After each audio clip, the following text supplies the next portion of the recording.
Hey there, Sharon Horne-Ellstrom here. Welcome to day 30 of our Supersize You annual challenge. Today we are talking about the fourth step in our super process, because that's going to be the 5-part framework that we use all year long and we ingrain in our subconscious or install in our subconscious. So whenever anything comes up in any area or aspect of our life, we can use this process. And if we install it in our subconscious by practicing every month this year, it'll just become automatic for you like it has for me. Now, this process is new. We just created it this month. And the E is step 4 that we're on today, and that stands for execute. Well, what the heck are we going to execute? Not things. We're going to execute our plan that we came up with yesterday.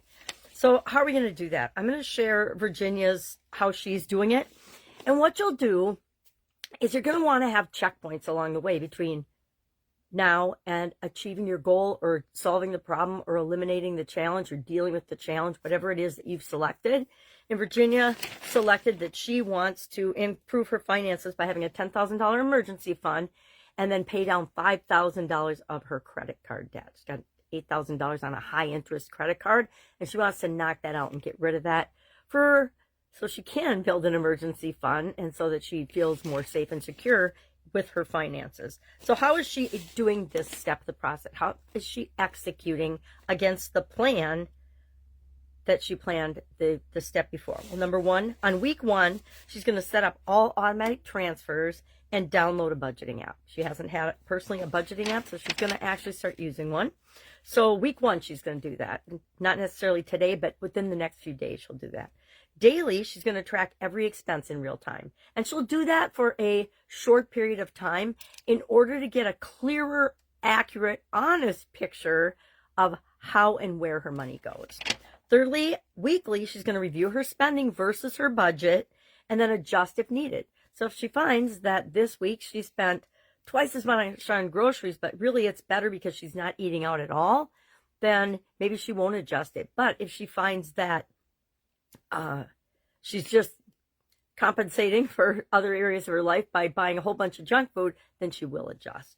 Then monthly, we had a fun discussion about that and our habits of behavior when we're stressed or under pressure.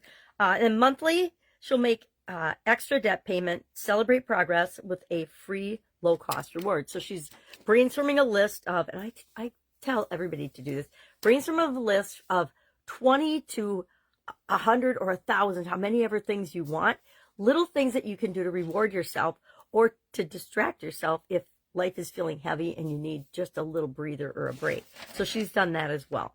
So she divided her execution of her plan to checkpoints of week 1, daily things that she'll do, weekly things that she'll do, or 1 weekly thing, 1 daily thing, 1 monthly thing. All pretty simple, all pretty standard if we want to create the life that we want. So what are you doing today? You are going to determine how you're going to measure and pay attention to whether you're making progress or not to fill the gap between where you are and where you want to be. And you can decide, you can maybe say, oh, I'm only going to check in once a week. And so weekly, this is what I'm going to do. I'm going to check in to see my progress on my weight loss. I changed my scale and weighing in to once a year because I used to be obsessed with my scale and my weight, and I spent so much time and energy worrying about my weight, which really didn't matter, right? Doesn't really matter to anybody but me. And when I had a sudden cardiac arrest, I'm like, okay, some things have got to change. One of the things I changed was, now I went to the doctor a lot more back then, and so they weighed me more often, but I stopped obsessing about my weight, and I paid attention to things that really matter, like what was my overall health, energy, vitality, and things like that. So you decide what you're going to measure and look at and how frequently you're going to do that. Now, if you picked a small thing and you do a couple things and you've solved it, you're done. But you can always pick another thing, right? And do the same process on it and track it for a longer period of time. Breaking it down for weekly, monthly, that's more important if you're doing a more structured money or business related type goal and something that you can actually physically measure and monitor.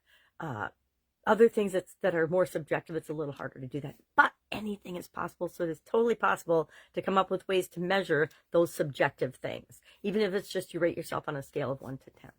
All right, if you need help with this, hit me up and ask.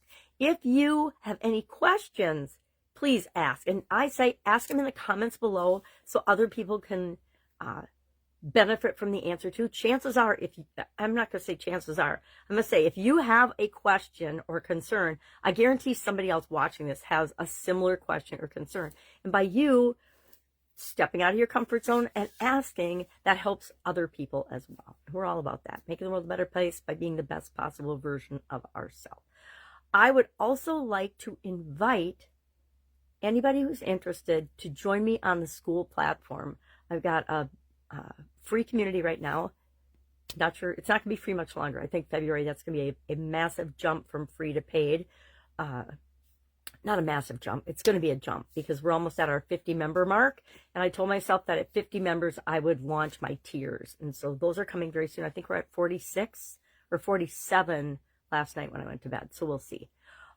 But I would love, especially if you're interested in following along with the Supersize Your Business Challenge, I may very well, if some people go in there that want to be just the Supersize You Challenge, I may very well put that into the classroom on the school platform as well. And I might make a change from Supersize Your Business just to Supersize or Supersize School. That's coming very soon too. But anyway, let me know. Just put school or... let's not do school. Let's do community in the comments below, and then I will send you an invite. All right. Have an awesome day. I'll, of course, do it tomorrow.